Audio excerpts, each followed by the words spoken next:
Alors bonjour Ali, merci beaucoup en tout cas d'avoir accepté l'invitation pour l'association Les Mères Soleil. Je suis ravie de t'accueillir parce que tu es la première Mère Soleil, en tout cas que j'interview. Et donc c'est un vrai privilège pour moi de pouvoir, pouvoir t'interviewer, puis qu'on puisse évoquer un petit peu ton parcours de vie, Mhm. cette histoire de vie que tu as eu avec ce bébé, et puis comment maintenant, en tout cas ta vie elle est. Donc merci à toi. Je suis Hélène et en fait moi j'ai été abandonnée à la naissance en Inde au départ. C'est Mhm. pour ça que j'ai monté cette association aussi, les Mères Soleil. Et donc c'est la première fois de ma vie d'ailleurs que je parle avec une personne, une maman qui a aussi dû laisser son bébé à un moment donné dans sa vie. Donc c'est assez émouvant et assez touchant pour moi de t'avoir. Et encore une fois, un immense merci à toi Bah, d'avoir accepté c'est parce une que je sais super que c'est initiative et c'est vraiment le but de l'association. C'est juste génial, fallait y penser. Mais non, c'est génial. Bravo à toi surtout de faire ça. merci et voilà, je trouve que c'est essentiel de remettre les mers soleil, en tout cas en lumière. C'est le Mhm. but aujourd'hui de te recevoir, de te mettre dans la lumière. Donc pour les personnes qui ne te connaissent pas, tu es Ali et tu as d'ailleurs écrit un livre sur ton histoire Ouais. de vie quand tu es devenue maman très jeune et que tu as pris conscience que tu pouvais pas en tout cas apporter l'amour que tu voulais à cet enfant et que tu voulais lui apporter tout l'amour possible et Mhm. que de ce fait-là, tu as dû séparer de ton enfant. Je vais te laisser un petit peu te présenter puis nous raconter ton histoire de vie avec cette petite puce. Mhm. Bah, du coup, je m'appelle Ali. Aujourd'hui, j'ai 24 ans et quand j'ai eu la petite, j'avais du coup 19 ans. Enfin, je suis tombée enceinte à 19 ans et bah, c'était pas prévu en fait. Moi, j'ai de l'endométriose à la base. Du coup, on m'avait préparé à l'époque, quand j'étais encore avec le géniteur de Nina, à justement ben, ne pas pouvoir avoir d'enfant, ou en tout cas que ce serait très compliqué. Après, moi, à ce moment-là, je savais que je voulais pas d'enfant, donc c'était pas un problème. Mais mon copain de l'époque, lui, savait qu'il voulait des enfants. Donc c'était un petit peu plus compliqué. Et en fait, au final, je devais me faire opérer pour l'endométriose, bah, pour, euh, pour qu'on m'enlève l'endométriose au niveau de la vessie. Et en fait, c'est lors de l'opération qu'on a découvert que j'étais enceinte. Sauf que avant cette opération, on m'avait placée sous ménopause artificielle. Donc en fait, c'est une injection qui dure 3 à 6 mois, ça dépend, pour arrêter totalement les règles, arrêter l'ovulation, et du coup arrêter les douleurs dues aux règles et à tout ça, bah, pour que ça ne s'empire pas jusqu'à l'opération. Et j'étais en pilule continue aussi, en plus de cette injection-là. Donc en fait, j'étais comme en vraie ménopause, donc zéro risque d'être enceinte. Enfin, voilà. Et donc du coup, c'est lors de l'opération qu'on m'a découvert un petit bébé dans le ventre. Et, euh, et c'est en me réveillant de l'opération qu'on va me l'annoncer. Donc à ce moment-là, j'étais encore en contact moi avec ma maman, ce qui n'est plus le cas aujourd'hui. Moi, en fait, comme mon frère et ma sœur, on est des enfants maltraités, on a été maltraités toute notre enfance, adolescence et même vie d'adulte, vu que ça reste de la maltraitance même quand on est adulte. Et en fait, c'est un peu ma mère qui m'a fait pencher sur le côté garde cet enfant. Donc à ce moment-là, j'étais plus avec le géniteur de la petite qui m'avait quitté juste avant parce qu'il ne m'aimait plus. Enfin voilà. Et, euh, et on ne savait pas que j'étais enceinte, quoi. Pour nous, c'était pas possible. Et d'ailleurs, j'ai même demandé à la spécialiste qui m'a opérée comment c'est possible. Je comprends pas. Ménopause, c'est pas censé être possible. Elle non plus, elle n'a pas compris. Donc, ils avaient discuté entre médecins pour voir comment c'était possible. Elle m'a redemandé si j'avais bien fait l'injection, mais du coup, j'étais bien chez le médecin pour faire l'injection. Et je fais partie des 1% de cas à qui ça peut arriver. Donc voilà. Après, j'avais déjà des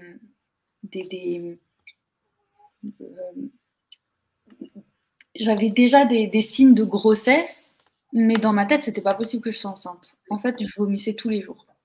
Donc, avant de me faire opérer, je vomissais vraiment tous les jours. J'avais perdu 20 kilos. Du coup, j'étais descendue à 40 kilos. En plus, je venais de me faire quitter. Donc, avec mon état de santé mentale, c'était un peu compliqué. Et j'avais des envies bizarres, genre envie de courgettes, de soupe au potiron, enfin des trucs, des envies impulsives comme ça, où il fallait que j'en mange, c'était un besoin vital. Et j'étais allée chez le médecin pour lui demander pourquoi je perdais autant de poids, pourquoi je vomissais tous les jours, parce que ça commençait à m'inquiéter. Et il m'avait dit, mais vous êtes sûre que vous n'êtes pas enceinte? Et moi, j'avais dit que non, c'est pas possible, enfin, je suis sous ménopause artificielle, aucune possibilité d'être enceinte. Et du coup, lui m'avait dit, ah oui, effectivement, c'est pas possible. Donc, moi, je pense qu'au vu de vos antécédents, du coup, dépressifs et voilà, certains troubles, peut-être que vous faites une crise d'anorexie, voilà. Et moi, je trouvais ça un peu bizarre, mais au final, je me suis dit, ok, c'est peut-être, je sais pas, peut-être logique, mais je comprends pas mes envies d'à côté. Bon. Et c'est après, du coup, après l'opération, quand elle m'a annoncé ma grossesse, que j'ai compris et que j'ai fait le lien. Et que si je m'étais pas fait opérer, en fait, j'aurais fait un déni de grossesse jusqu'à la fin, c'est certain. À aucun moment dans mon cerveau, c'était logique que je sois enceinte. C'était carrément impossible, scientifiquement parlant. Donc. Et puis ma mère, qui a cru que c'était un miracle de Dieu, vu que très croyante, m'a dit que je pouvais pas avorter, que, moi, je lui disais que j'étais toute seule et que je pensais pas du tout pouvoir assumer ce bébé. De, de tous les côtés de ma vie, c'était pas du tout ce que je voulais. Et de toute façon, je savais que je voulais pas d'enfant. J'en étais certaine. Et j'étais encore sous emprise de ma mère. C'était super compliqué parce que elle pouvait faire ce qu'elle voulait de moi. Elle va me rejeter, mais elle va me reprendre. Elle m'avait promis qu'on retrouverait une vraie relation mère-fille, qu'elle m'aiderait, que je ne serais pas toute seule. Donc, j'ai fini par me laisser porter par tout ça et aussi par le fait qu'on nous inculque depuis toute petite, en tout cas les femmes, d'être mère. Enfin, c'est la suite logique. On est une femme, on doit être maman, on doit se marier avec un homme de préférence. On est vraiment bien conditionné en fait à notre future vie, comme si on n'avait pas le choix et que c'était comme ça qu'il fallait vivre. Et je me suis laissée porter par tout ça, par les dires de la société, par les injonctions, par ma mère aussi beaucoup. Donc, en fait, ce jour-là, elle était avec moi donc, quand j'ai appris ma grossesse et elle a sauté de joie donc, en entendant la nouvelle. Et quand je lui disais que j'étais pas encore sûre et que j'allais probablement avorter et qu'elle m'a dit non, elle a appelé toute la famille en leur annonçant du coup ma grossesse. Donc, t'as plus de choix. Si je Comment? comprends bien. T'as plus trop de choix de ce fait-là. C'est ça.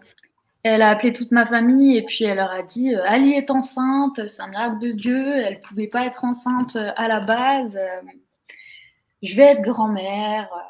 Voilà. C'était déjà acté et puis j'ai commencé à recevoir des messages de félicitations sur mon téléphone.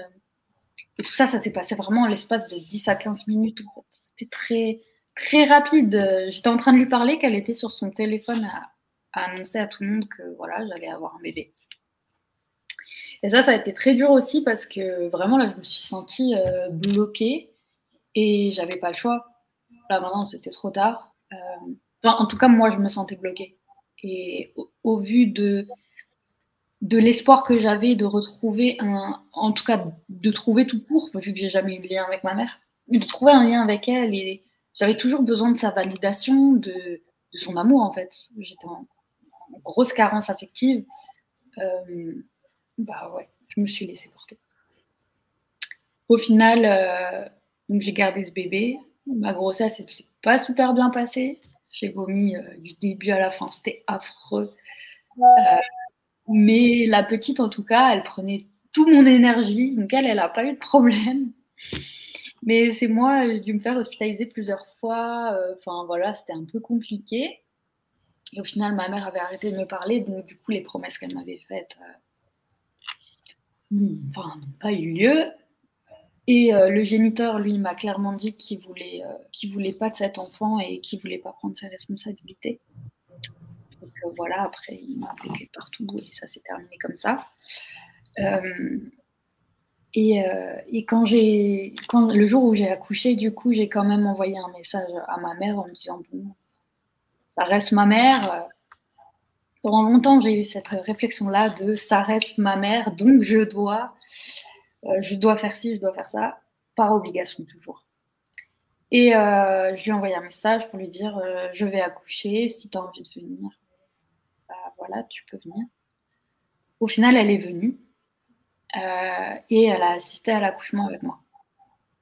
Et en fait, pendant l'accouchement, c'était très spécial. J'avais l'impression d'être hors de mon corps, de pas vraiment vivre ce qui se passait, alors que ça s'est super bien passé. Et puis, ça s'est passé à une vitesse, ça s'est passé super vite, comme si ça avait duré que quelques secondes, mais des secondes qui me paraissaient des heures, en fait. Et du coup, quand j'ai accouché, elle s'est tout de suite séparée de moi. Donc, je lui ai demandé de me tenir la main, je lui ai demandé d'être là. J'étais pas très, très bien. Et en fait, quand la petite est arrivée et qu'ils l'ont emmenée pour la nettoyer juste à côté, elle est partie avec les sages-femmes, du coup. Et là, j'avais l'impression qu'ils étaient à, je sais pas, 3 ou 4 kilomètres de moi. Enfin, en tout cas, très, très, très, très loin. Et je les regardais et toujours cette impression d'être hors de mon corps, de me voir au-dessus de moi, comme si c'était un film, une histoire, pas la réalité en fait. Et j'avais l'impression d'avoir accouché pour elle. Parce que c'est vrai que avant du coup que je prenne la décision de la garder, elle jouait beaucoup avec le fait aussi qu'elle avait déjà fait 2 fausses couches. Du coup, elle voulait pas que je gâche une vie. Voilà. Donc je pense qu'elle s'est beaucoup projetée sur ce bébé, en fait, tout simplement. Et que ma mère, ayant déjà des problèmes très importants mentaux, je pense que oui, elle s'est vraiment trop projetée sur la grossesse, comme si c'était elle qui le vivait, en fait. Du coup, quand la petite est arrivée, c'était vraiment comme si elle se l'accaparait et oui, comme si j'avais été qu'une mère porteuse qui avait accouché pour ma mère, quoi. Donc déjà, on part sur de très mauvaises bases. Où vraiment, après, quand on me l'a posée dans les bras, je la regardais, je la trouvais magnifique. Vraiment, mais j'ai pas ressenti l'explosion d'amour inconditionnel qu'on nous promet. Le fait qu'on nous dise oui, mais tu verras quand tu vas la voir dans tes bras, quand tu vas la voir la première fois, quand tu vas sentir son odeur, sa chaleur, son cœur battre, ça sera une explosion de sentiments et d'amour que tu n'as jamais eu dans ta vie. Enfin. Et ça s'est pas passé. J'ai pas senti l'explosion comme on m'avait promis. Donc déjà, à partir de ce moment-là, je me disais aussi que peut-être que j'étais pas normale, que c'était pas normal. Mais je me suis rien dit de plus. Je me suis dit, bon, maintenant, de toute façon, elle est là, il faut que je fasse mon rôle, j'ai pas trop le choix. Elle est là, et puis voilà, c'est trop tard. Enfin, faut assumer, il n'y a rien d'autre qu'on puisse faire que d'assumer. Donc, c'est ce que j'ai fait pendant 1 an. Dans les premiers mois, ça se passait bien, sauf que je faisais les choses mécaniquement. C'est-à-dire que toujours, je la trouvais magnifique et puis je savais que c'était un merveilleux petit bébé. Enfin, tout ça, c'était vraiment sincère. Je le pensais, je le ressentais vraiment. Mais n'ayant pas connu d'amour et n'ayant pas ressenti d'acte d'amour, en fait, j'arrivais pas à ressentir d'amour pour elle et je culpabilisais beaucoup vis-à-vis de ça. Et je lui caressais la joue de façon mécanique, je la prenais sur moi parce que je savais que c'était important En fait, je me renseignais sur tout pour savoir tout faire parfaitement. Donc, je la mettais sur moi, donc sur mon torse pour qu'elle puisse sentir, je sais pas, mon cœur ou ma chaleur, parce que je savais que c'était important. Mais je le faisais juste parce que je l'avais lu. Je le faisais pas parce que ça me faisait du bien de le faire. Je le faisais parce que je savais que c'était important pour elle, pour un petit bébé. Je faisais du cododo avec elle. Et ça peut paraître bizarre, mais c'est vrai que du coup, je dormais quasiment pas la nuit, alors qu'elle, elle dormait, mais parce que je faisais que la regarder. Je faisais que la prendre en vidéo ou en photo parce que j'avais ce besoin de savoir que c'était réel et d'avoir des preuves sur mon téléphone que c'était réel.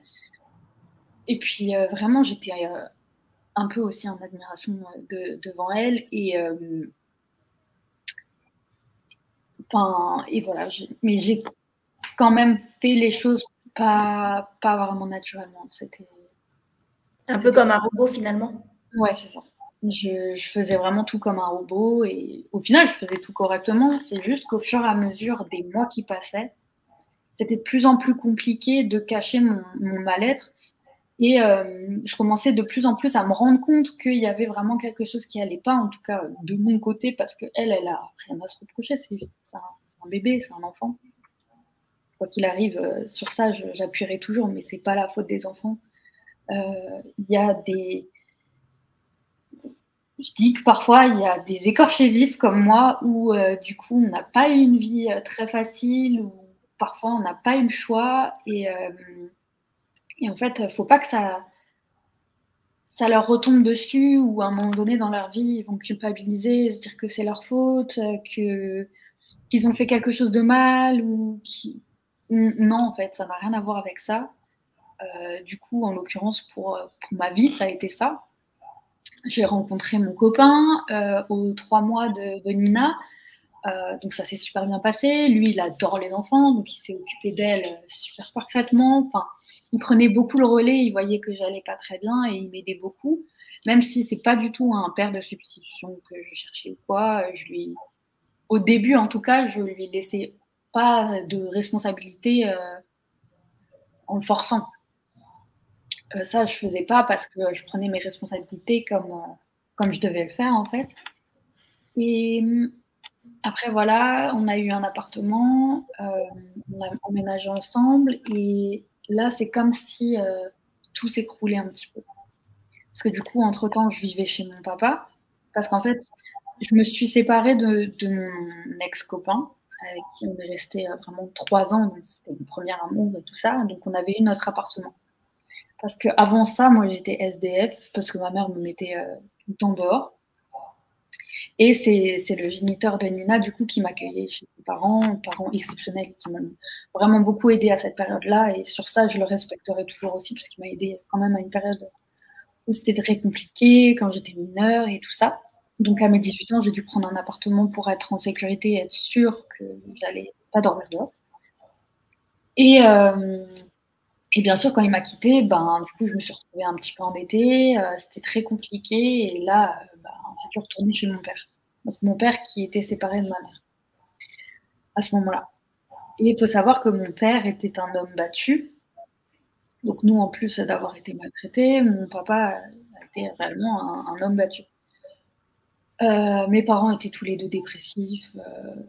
Ils ont fait plusieurs tentatives de suicide tous les deux. Et moi, j'ai toujours eu le rôle de parent avec mon frère et ma sœur, encore aujourd'hui d'ailleurs. Dès qu'ils ont un problème, ils ont besoin de quelque chose, c'est vers moi qu'ils se tournent. Et pour moi, c'est normal.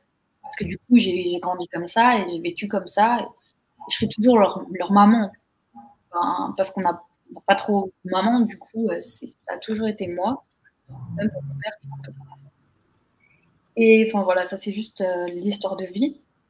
Donc je suis retournée chez mon père qui était encore pas très très bien au moment où j'y suis retournée. On était vraiment endettés en fait. On n'arrivait pas trop à se nourrir. Et donc à ce moment-là, j'étais enceinte.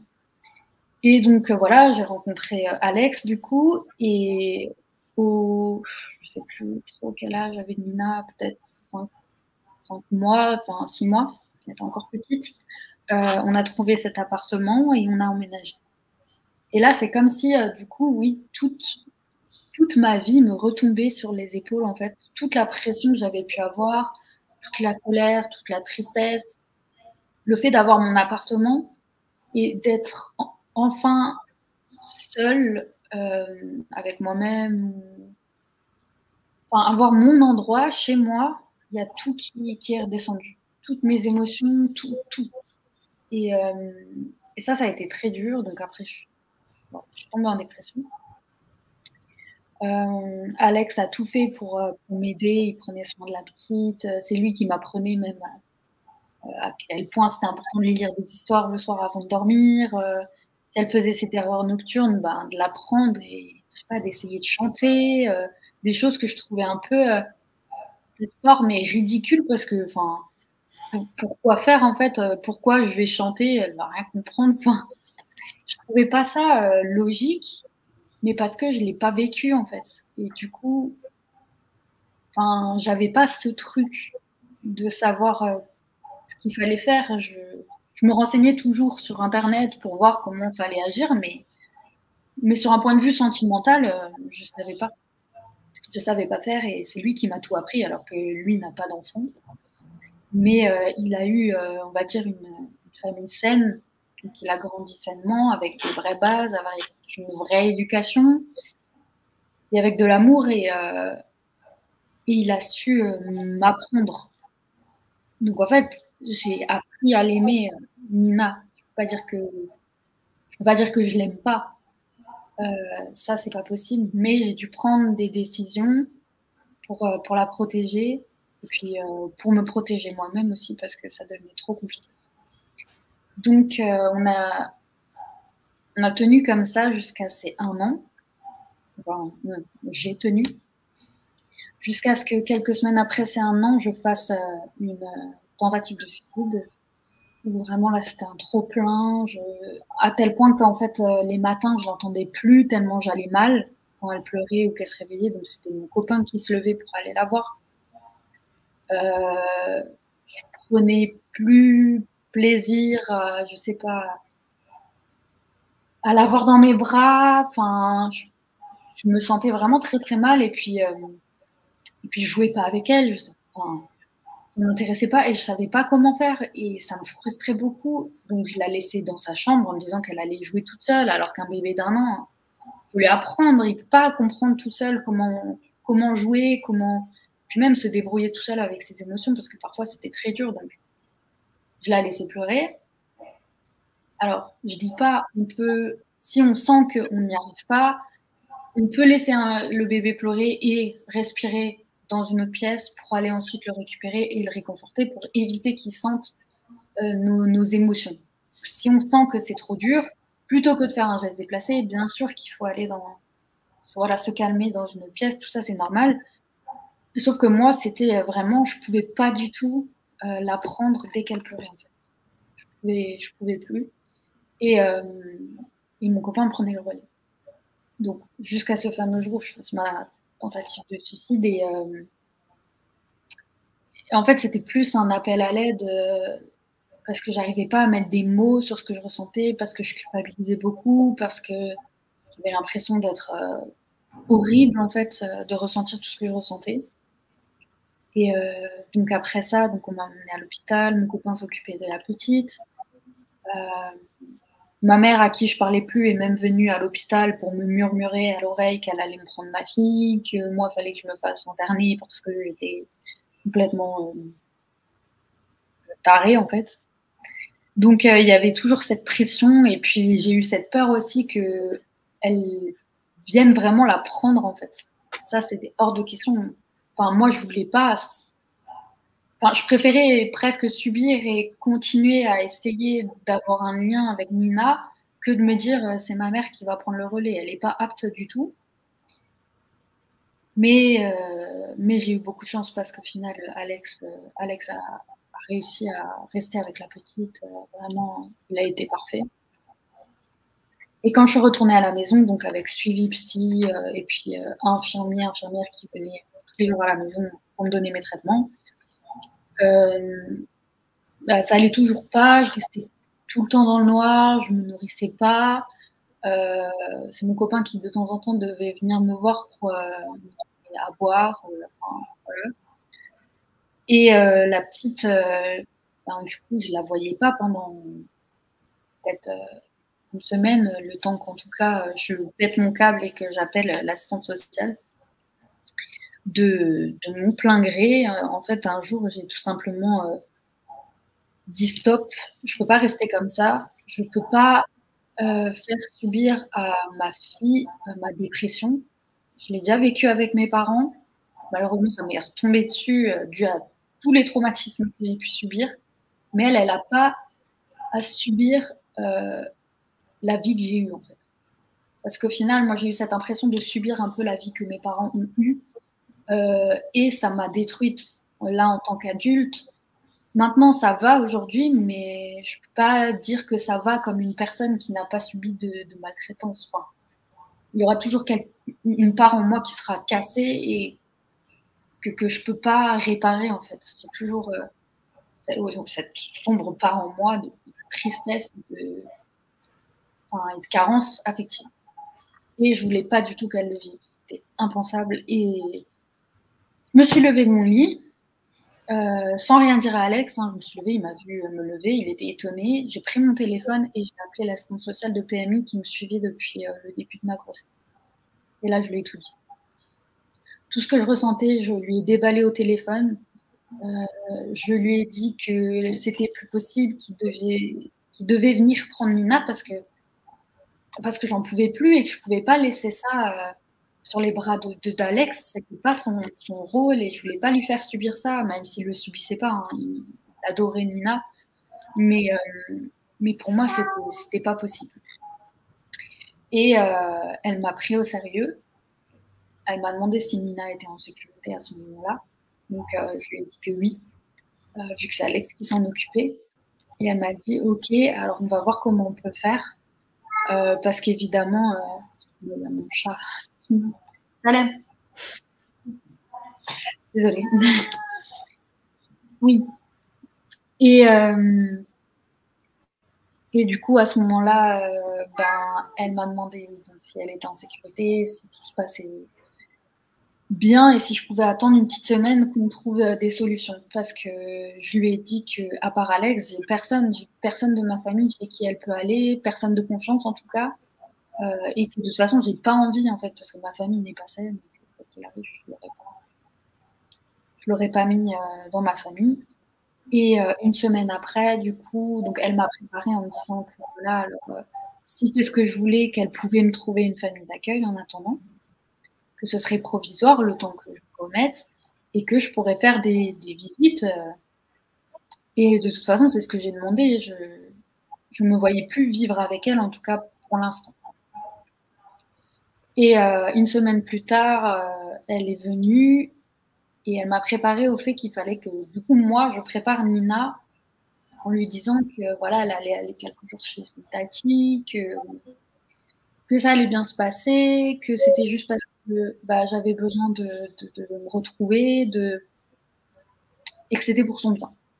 Et j'ai eu du mal à le faire parce qu'en fait, à chaque fois que j'essayais de lui parler, parce qu'elle marchait, et à chaque fois qu'elle marchait et qu'elle me courait dans les bras, j'avais envie de pleurer en fait. Je me disais, c'est horrible, qu'est-ce que je vais lui faire? Tout ça par pur égoïsme parce que moi, je vais pas bien. Donc, culpabilité beaucoup et j'ai mis du temps avant de déculpabiliser en me disant que c'est ce qu'il y avait de mieux à faire pour elle. Et en fait, il n'y a que le jour même où j'ai réussi à lui dire. Après, elle ressentait des choses, je suis sûre, parce qu'elle me demandait beaucoup. Elle demandait beaucoup mes bras. Elle me demandait. J'ai pas envie de dire trop, mais en tout cas, à ce moment-là, pour moi, c'était trop. Mais elle me demandait juste comme elle en avait besoin. Et le jour même où elle allait partir, je lui ai dit, écoute, là, tu vas aller chez une tati. Donc, j'ai retenu mes larmes, comme je pouvais. La travailleuse sociale est venue avec la famille d'accueil de Nina. Du coup, c'est une famille d'accueil exceptionnelle. Ils font ça depuis plus de 20 ans. Ils ont leurs propres enfants, du coup. Et ils prennent principalement des enfants en situation de handicap parce qu'ils savent que c'est assez compliqué pour eux d'être dans des familles.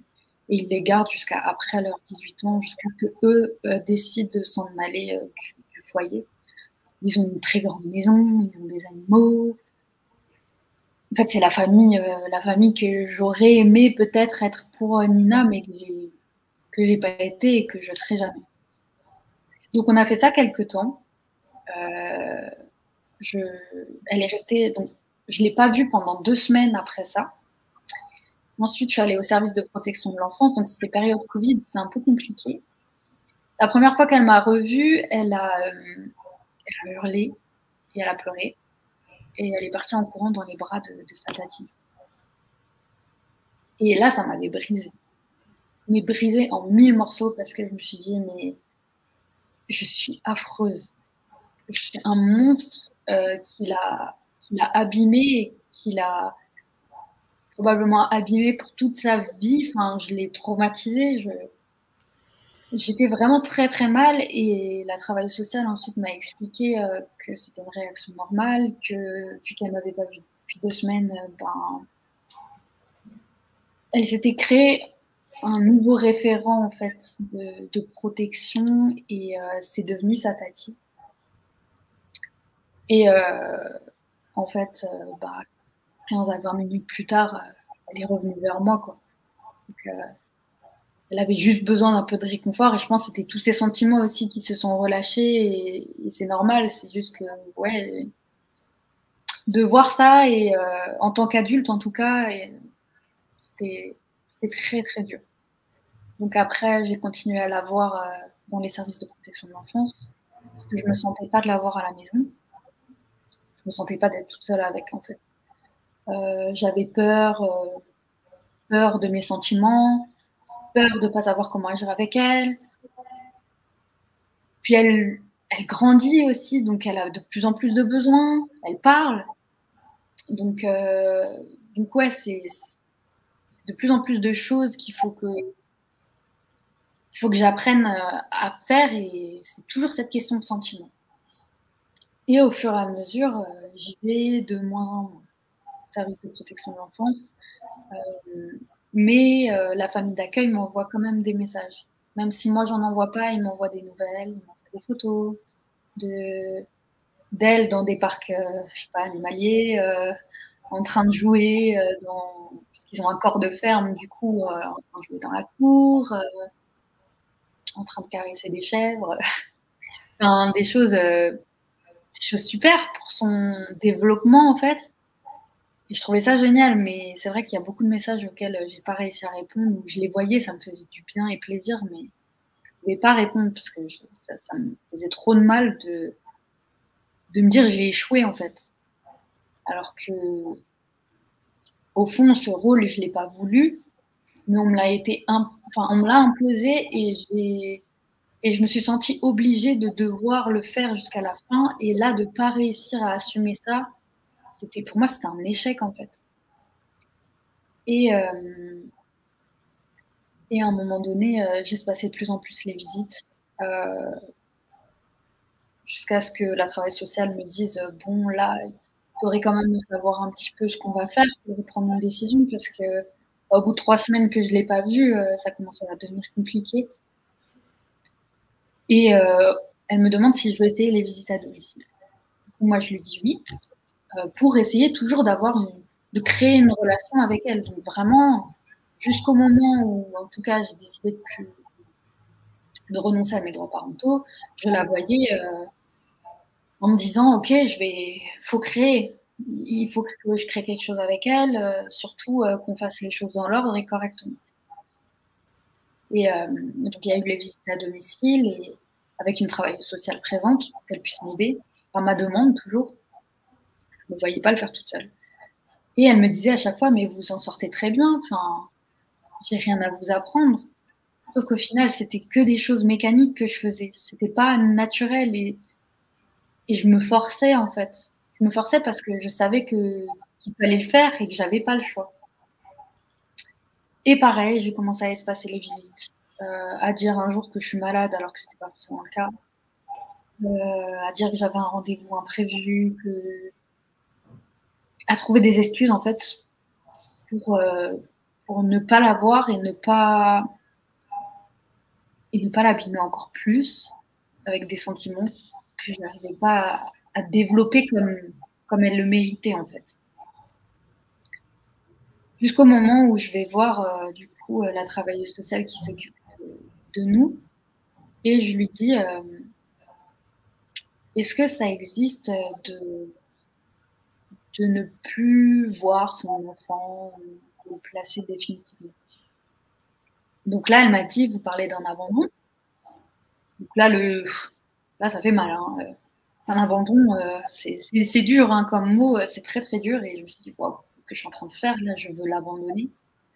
Elle m'a tout de suite rassurée en me disant, attention, hein, c'est un mot, mais c'est pas dans le terme péjoratif. Je sais que vous êtes quelqu'un de bien, mais c'est juste qu'on n'a pas de termes vraiment précis pour. En tout cas, elle ne connaissait pas les termes précis pour nommer ça. Elle m'a dit qu'elle se renseignerait de son côté pour voir ce qui est possible de faire. Et donc, en fait, la dernière fois que j'ai vu Nina, je ne savais pas que ça allait être la dernière fois. Donc, la dernière fois que je l'ai vue, c'était à la maison. Et à ce moment-là, je ne savais pas que j'allais prendre la décision de renoncer à mes droits parentaux. Donc ce jour-là, je n'ai pas vraiment pu profiter comme j'aurais pu le faire si je savais que c'était mon dernier jour avec elle. Donc en fait, j'ai arrêté de la voir vers ces 1 an, même pas 1 an et demi. Et par contre, la procédure, ça a mis jusqu'à 1 an après, jusqu'à ce que je signe les papiers. Mais je ne la voyais déjà plus. C'est juste que j'avais du mal à signer ce papier définitif, en fait. Donc ça s'appelle un procès-verbal de remise. Donc en fait, on remet notre enfant à l'État du coup, vu qu'elle n'était pas déclarée par le géniteur, et elle devient pupille de l'État. Mais tout ça, j'en étais bien consciente, on en a parlé longuement, j'ai vu une psychologue de l'ASE, ça s'est vraiment pas fait du tout comme ça du jour au lendemain. C'était très compliqué pour moi de prendre vraiment cette décision définitive. Et on m'avait demandé si je voulais revoir Nina une dernière fois. Et j'ai réfléchi en me disant, égoïstement, j'ai envie de dire oui. Mais ça fait déjà plus d'1 an que je ne l'ai pas vue. Et c'est pas parce que je vais signer mes papiers définitifs maintenant qu'il faut que je la voie et tout chambouler, en fait. J'avais peur de ça, j'avais peur de chambouler sa vie actuelle qui se passait super bien. Parce qu'à ce moment-là, j'avais encore des nouvelles d'elle, vu que je n'avais pas signé les papiers définitifs. J'avais des photos et des vidéos d'elle à la plage, elle a vu la mer. Enfin, vraiment, c'est des choses où je me disais, mais je pourrais jamais lui offrir tout ça. Enfin, parce que j'ai pas les épaules, j'ai jamais eu l'envie d'être mère et on me l'a imposé et elle méritait pas tout ça, c'est sûr. Et au final, est arrivé ce jour où je me suis dit, ok, j'ai fait mon bout de chemin avec la psychologue, j'ai compris certaines choses, j'ai compris qu'elle serait mieux sans moi. Et j'ai compris que je pourrais pas continuer à me forcer.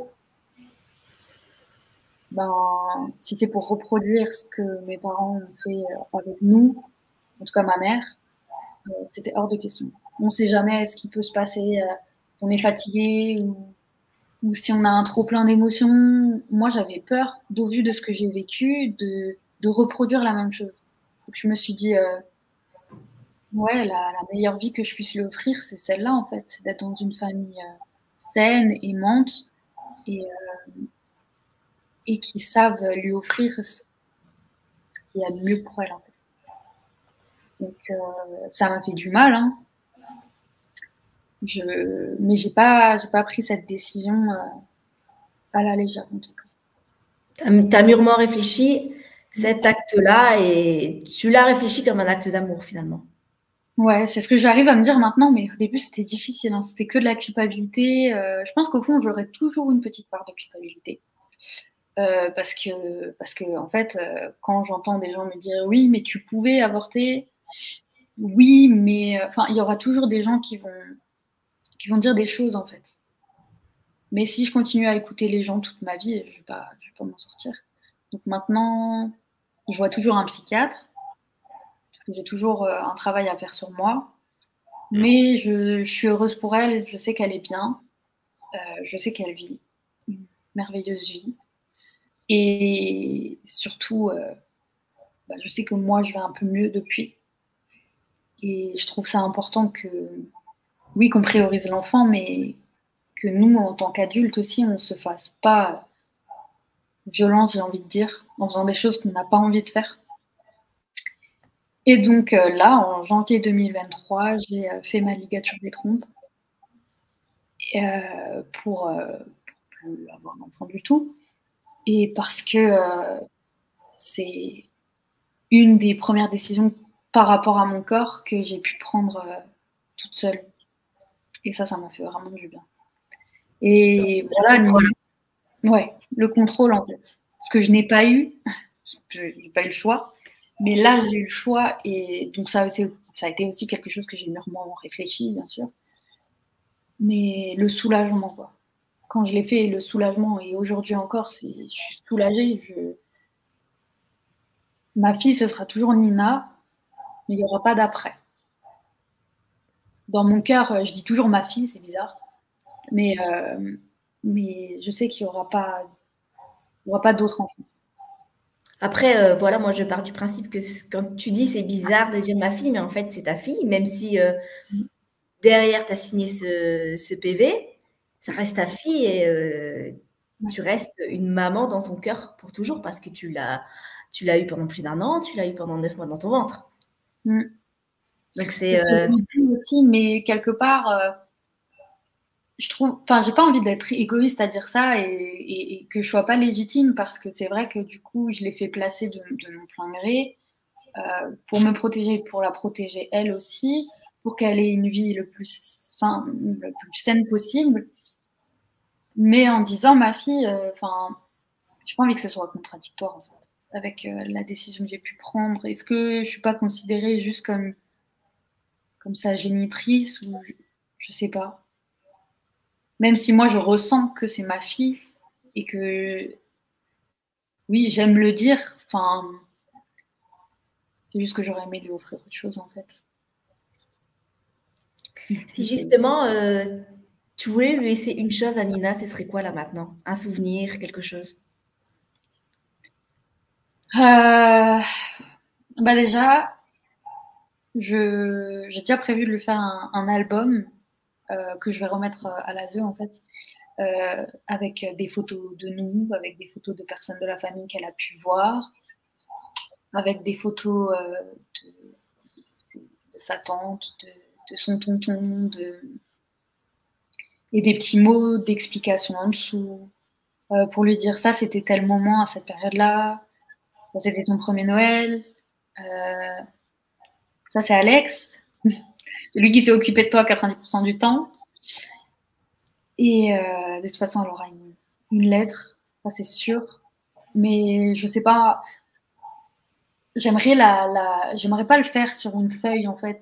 J'aimerais le faire d'une façon différente, comme dans un livre, mais qui lui appartiendra qu'à elle, parce que c'est vrai que j'ai fait un livre là dans la vraie vie, mais c'était surtout pour sensibiliser, dire aux femmes de s'écouter, surtout de ne pas se laisser emporter par les dires de la société, ou si vous savez que vous n'avez pas envie de quelque chose, ne vous forcez pas. Donc ce livre, c'était vraiment dans ce but, et puis aussi pour les enfants qui ont été placés, pour qu'ils comprennent et qu'ils voient peut-être que oui, il n'y a pas... On n'est pas qu'un parent qui abandonne. Parfois, on a une histoire derrière. Parfois, c'est pour protéger l'enfant. Parfois, c'est mieux de faire ça aussi que de potentiellement détruire un enfant, peut-être le maltraitant plus tard, on n'en sait rien. Mais pour Nina, elle aura un bon dossier en béton où je lui dirai des mots que je ne dis pas quand je suis en interview, que je ne dis pas dans mon livre, parce que je sais que moi j'ai besoin et elle aura besoin d'avoir des choses qui lui appartiennent. Tout à fait. Et pour la petite histoire, du coup, quand elle était petite, elle avait perdu une première fois son doudou. Et j'ai galéré à retrouver son doudou. parce que je le trouvais plus nulle part. Et un jour, je crois que c'était avec ma sœur ou mon frère, peut-être les deux, on a retrouvé son doudou et il en restait plus que 2. En fait, j'ai tout de suite acheté les 2. Je me suis dit, au cas où si elle le perd et tout. Et en fait, là, aujourd'hui, elle en a gardé un et moi, j'en ai un aussi. Juste pour ce lien, ça peut paraître bête, mais on a le même doudou. J'ai gardé le doudou, il y avait encore son odeur dessus et depuis, je ne l'ai pas lavé. Je ne l'ai pas lavé depuis et ça, je trouve ça important de me dire, on a ce petit lien, quoi. C'est très beau. Ouais, Ça me touche vraiment. Désolée. Je pensais pas que ça allait me toucher autant, mais merci pour cette belle émotion que tu partages. Merci à toi de faire tout ça parce que vraiment, pour moi, c'est l'interview la plus importante que j'ai pu faire jusqu'à maintenant. Merci. Je trouve ça magnifique, l'amour, en fait. Je trouve ce que tu partages, ce que tu renvoies, c'est vraiment un amour incroyable. Et j'espère vraiment que cette interview, elle va apporter à tous ces enfants, vraiment, parce que c'est le but. Et puis, elle va donner aussi beaucoup d'espoir à ces mamans qui sont comme toi, qui culpabilisent, qui ont eu des vies compliquées. Mais j'espère vraiment que ça apportera ça parce que c'est le but de l'association. Donc, je trouve ça juste magnifique, en tout cas. Donc, merci pour cette belle émotion que tu partages avec tout le monde. Et surtout, cet amour que tu envoies. Et je trouve que c'est ultra rayonnant de ta part. Tu as ce sourire, tu as t'as ce rayonnement incroyable. Et je suis sûre qu'en tout cas, tout ce que tu as fait, cette interview, elle montre que tout ce que tu as pu faire, c'est vraiment par amour. Et en tout cas, c'est une des choses que j'aimerais en tout cas qu'on retienne de cette interview, c'est ça. C'est juste l'amour que tu as, que tu as donné à Nina, que tu donnes toujours et ce lien qui est toujours là, quoi qu'il arrive.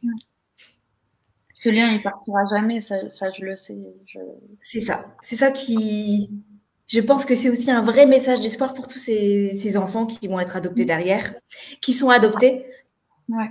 En tout cas, de se dire que ce lien est là à vie et qu'il y a une maman ou un papa à un moment donné qui pense à eux et qui les a jamais oubliés. Et c'est vrai que j'ai eu plusieurs témoignages comme ça par écrit, donc pas en visio, mais par écrit où 20, 30, 40 ans après, cet enfant a toujours cette place aussi importante dans le cœur des mamans. Et donc, je trouve que c'est juste magnifique de pouvoir le nommer comme tu le fais, le partager comme tu le fais. Donc c'est chouette. Merci en tout cas. À toi. Mais je trouve surtout très important aussi de dire, parce que j'ai eu beaucoup de messages aussi d'enfants placés, d'enfants qui ont été adoptés, ou de parents qui ont aussi eu une vie compliquée. Mais surtout pour les enfants, en fait, en tout cas pour Nina, je sais que j'accepterai son choix quoi qu'il arrive. Parce que je me suis préparée au fait qu'elle peut lire son dossier et se dire que ça lui suffit, ne pas avoir envie de me rencontrer en fait. Mais ça ne changera jamais rien à ce que je ressens pour elle aujourd'hui. Mais je suis prête à tout ça. Je suis prête au fait de me dire que si elle voudra me rencontrer, ce sera OK. Si elle aura besoin de plus d'explications, ce sera OK. Si elle aura besoin de me hurler dessus, ce sera OK. Peu importe, toutes les émotions de tous les enfants sont légitimes en fait. Et quoi qu'il arrive, c'est pas de leur faute. Tout à fait. Et ça, c'est important, ce message que tu transmets de c'est pas de leur faute, parce qu'ayant travaillé et accompagné pendant 15 ans des enfants adoptés, je l'ai très, très souvent entendu. Donc, je trouve que ce message d'espoir est ultra important à passer pour que eux aussi n'aient pas l'impression que c'est pas qu'on ne les aimait pas. C'est qu'il y a toute une histoire de vie autour. Il y a toute une histoire chez le papa ou la maman, ou les deux, qui a fait qu'à un moment donné, cet acte d'amour a dû être posé. Mais c'est pas un manque d'amour en tout cas, et c'est pas de leur faute du tout. Donc merci aussi de partager ça. Merci à toi pour tout. Comment tu souhaiterais justement toi être comprise ou vue par les autres? Je sais pas. En fait, je pense que chacun peut avoir son opinion, que je le respecte dans tous les cas parce que chacun a sa vision des choses. C'est juste que j'ai souvent eu ce besoin de me justifier en fait sur tout et de pourquoi j'ai dû faire ça. Et en fait, j'ai plus trop envie de le faire parce qu'en fait, j'ai juste envie que les gens ils comprennent que c'était pour la protéger avant tout. Que je l'ai fait passer elle avant tout. Et je sais que ça peut être compliqué à se dire en se disant, bah, je sais pas, il y a des parents qui se disent mais c'est pas possible quand t'es parent et que t'aimes ton enfant, tu peux pas l'abandonner, tu peux pas, même si t'as eu une vie compliquée, mais ça dépend vraiment de chacun, des émotions de chacun, de la vie de chacun et de la conscience de chacun. Moi, en tout cas, je savais pertinemment au fond de moi que je pouvais pas lui faire subir quoi que ce soit. C'était hors de question pour moi, qui ai vécu avec 2 parents dépressifs, qui ai eu un rôle de maman pour mes parents, pour ma sœur et mon frère, que j'ai toujours. Du coup, j'ai toujours ça à gérer, j'ai toujours ce rôle-là à gérer. Donc, j'ai toujours dit que, en fait, j'ai été parent avant d'être réellement maman. Et c'est un peu comme si ce rôle m'avait un peu traumatisée. Et pas du tout envie de faire vivre mes traumatismes à un enfant, en fait. Parce qu'il le ressent et à un moment donné, ça va forcément ressortir et pas envie de détruire un enfant, pas envie de détruire ma fille, pas. C'était pour la protéger avant tout. C'est ça que j'ai envie de. Vas-y. Ouais, c'est ça, j'ai envie que les gens comprennent, c'est juste que c'était pour elle, que j'ai réfléchi pour elle et que j'ai pas d'abord réfléchi pour moi. C'est bien sûr que j'ai réfléchi pour moi aussi parce que c'est pour nous protéger toutes les deux au final. Et maintenant, c'était elle ma priorité.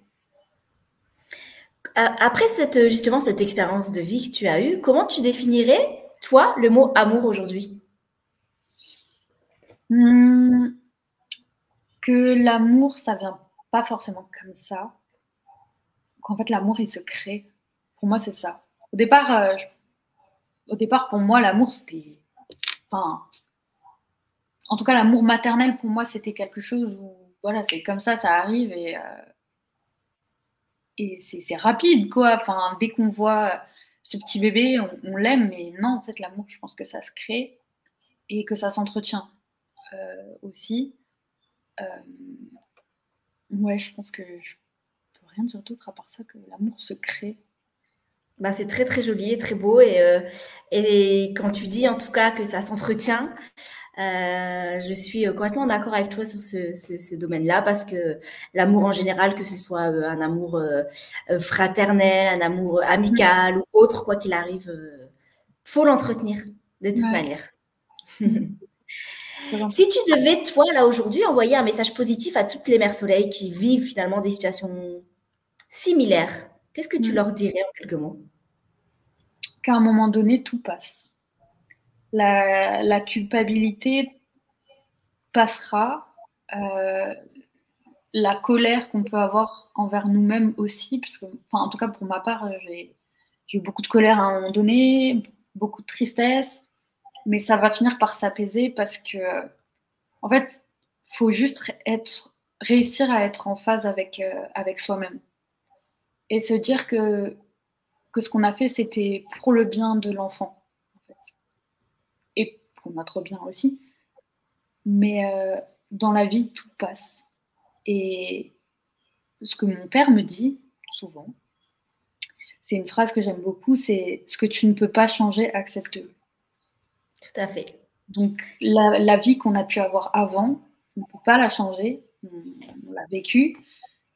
Il faut juste l'accepter et vivre avec. En fait, on n'a pas le choix de toute façon dans tous les cas.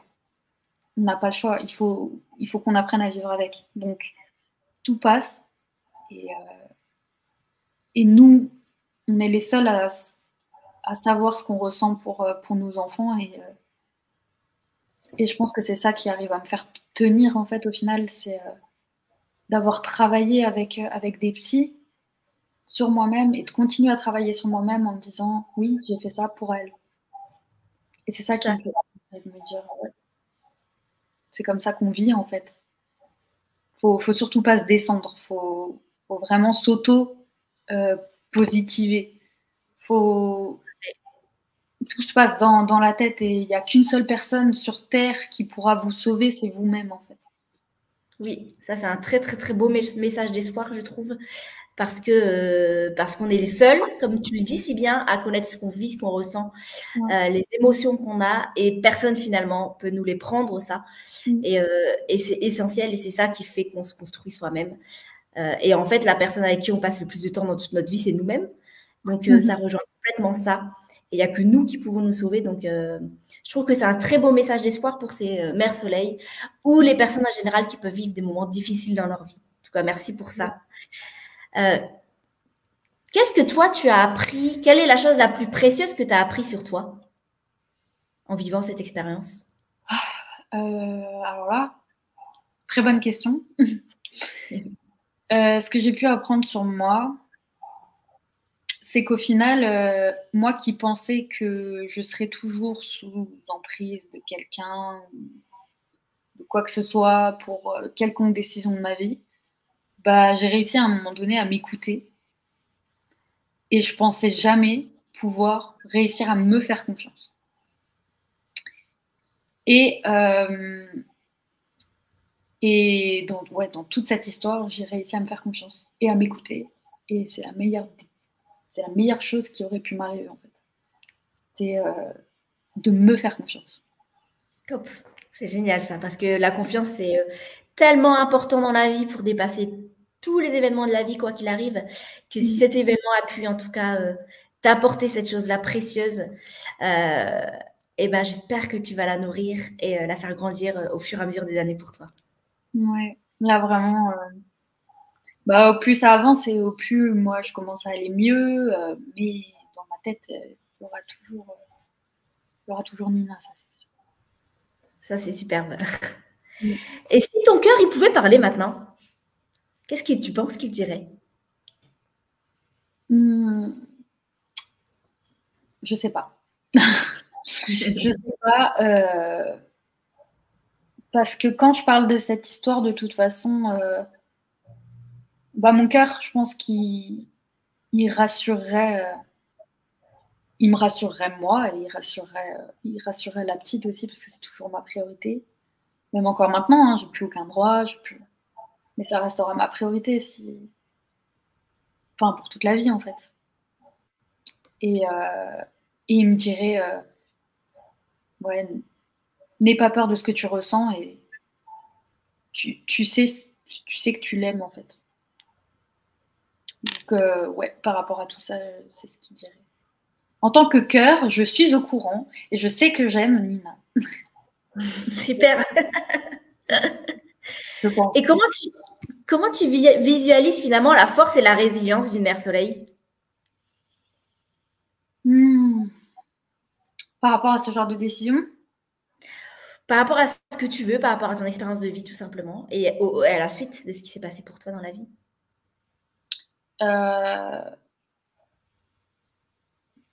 De réussir à tenir malgré toutes les étapes de vie. En fait, malgré tout ce qui a pu m'arriver, malgré tout ce qui a pu vous arriver, à tous et à toutes, vous êtes encore là aujourd'hui. Déjà, ça, pour moi, c'est c'est une force intense.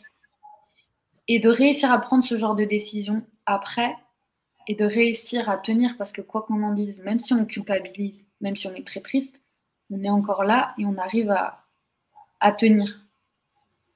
Et pour moi, c'est ça la force, en fait. Et puis c'est pareil, c'est comme un peu l'amour, ça se crée aussi, ça vient pas comme ça, C'est du travail. Du travail, ouais. C'est du travail, et de toute façon, tout le monde est fort. J'adore cette phrase.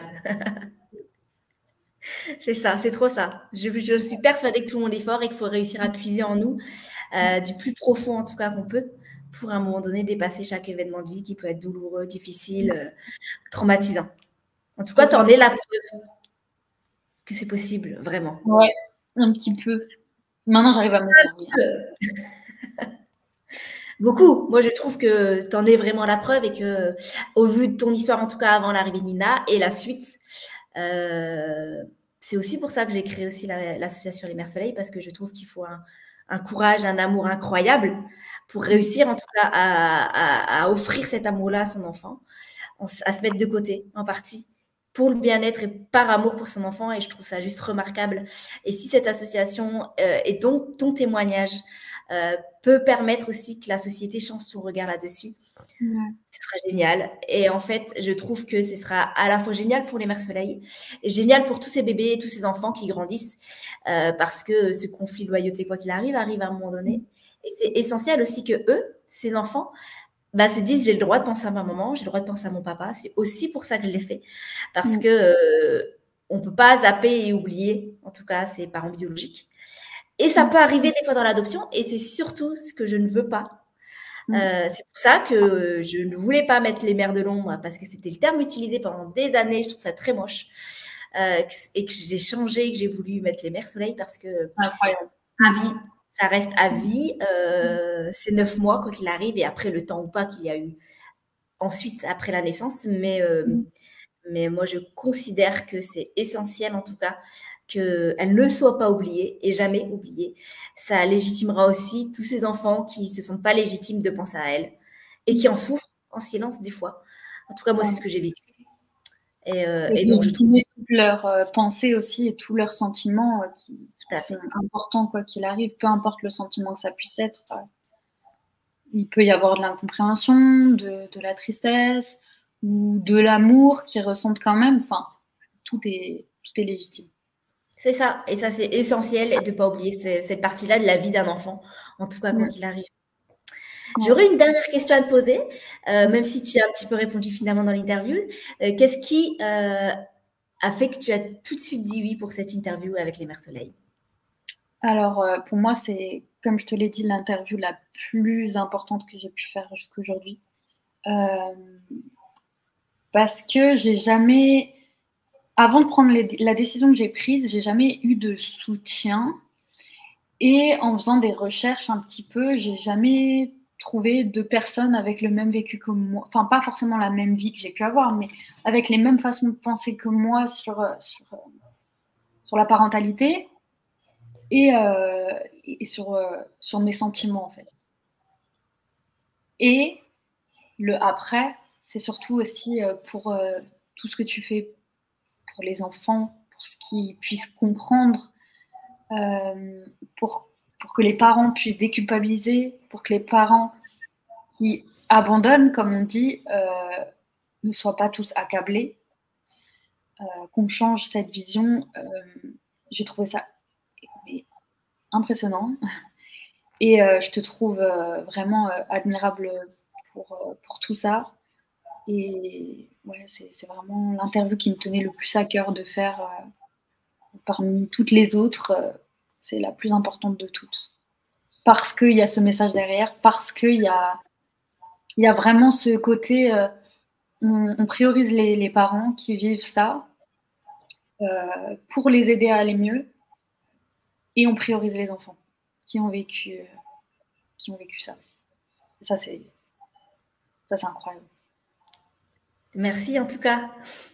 Merci pour cette interview, parce que j'ai été touchée par ton récit, par ton histoire, et tu délivres là un vrai message d'espoir et d'amour. Donc un immense merci à toi d'avoir accepté, et puis de toute manière on reste en contact avec grand plaisir. Avec plaisir, mais merci beaucoup à toi surtout. Merci pour tout ce que tu fais, c'est génial. Vraiment, n'en doute jamais. C'est génial. Et en tout cas, voilà, j'espère que cette interview aura un écho particulier pour moi, quoi qu'il arrive, à vie, pour toujours. Tu seras la première, et j'espère qu'il y en aura d'autres, nombreuses derrière, parce que c'est un sujet encore beaucoup trop tabou. Donc, c'est très difficile d'avoir des personnes qui acceptent de parler comme toi, à visage découvert ou pas. En tout cas, c'est encore trop tabou dans la société. Et si ton intervention ici auprès des Mères Soleil peut avoir aussi cet écho-là, d'enlever les tabous, de changer le regard des gens sur les Mères Soleil, et l'association a toute sa place, et ça sera chouette, vraiment, pour elle, pour les bébés, pour tous les acteurs finalement qui jouent dans tout ce qui est adoption. Quoi qu'il arrive, garde confiance, ton association est exceptionnelle, et c'est juste une démarche incroyable de ce que tu fais, en fait. Vraiment. Tu peux être fière. Merci. C'est génial. C'est aussi grâce à des personnes comme toi que que ça me porte toujours et encore plus. Donc c'est un vrai échange et merci beaucoup pour ça. Totalement. Et donc, je vais remettre le titre de ton livre aussi pour que les personnes qui souhaitent, en tout cas, le lire, en découvrir davantage sur toi, sur ton vécu, puissent en tout cas l'acheter et puis te découvrir aussi différemment. Merci beaucoup. Merci en tout cas pour tout. Merci et à puis, toi. Bonne continuation et à très vite, j'espère. Merci beaucoup. À toi aussi.